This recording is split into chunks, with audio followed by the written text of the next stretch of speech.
আবারও বীরভূম জেলা তৃণমূলের কোর কমিটিতে যুক্ত হলেন কাজল শেখ।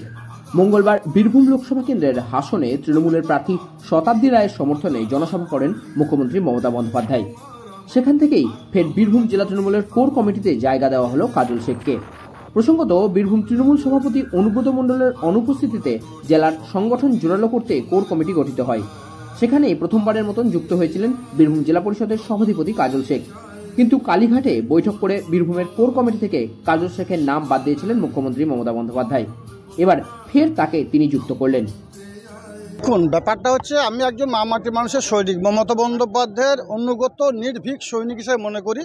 দল যখন যে দায়িত্ব দিয়েছে সেই দায়িত্ব নিষ্ঠার সঙ্গে সততার সঙ্গে পালন করেছি। এটা পালন করাই আমার ধর্ম বলে মনে করি। কারণ বীরভূম জেলা উন্নয়নের স্বার্থে দিদি আমাকে বীরভূম জেলা সভাধিপতি আসনে করে বসিয়েছেন। বীরভূম জেলা সভাধিপতি হিসেবে গোটা বীরভূম জেলা উন্নয়নের স্বার্থে নিজেকে সবসময় নিয়োজিত রাখি এবং আজকে দলের দায়িত্ব দিয়েছেন, তো দলের দায়িত্ব নিষ্ঠার সঙ্গে সততার সঙ্গে পালন করব। আমার যে অভিভাবকরা আছে, যারা সিনিয়র লিডার আছে, তাদের সঙ্গে নিয়ে, তাদের মতামত নিয়ে, তাদেরকে শ্রদ্ধা সম্মান জানিয়ে আগামী দিনে বীরভূম জেলার উন্নয়ন রথকে আরও এগিয়ে নিয়ে যাব।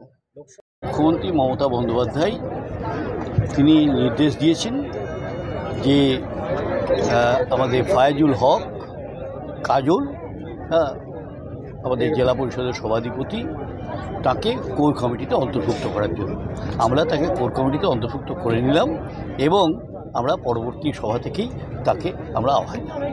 সদস্য সংখ্যা একজন বৃদ্ধি হলো, সদস্য সংখ্যা একজন বৃদ্ধি।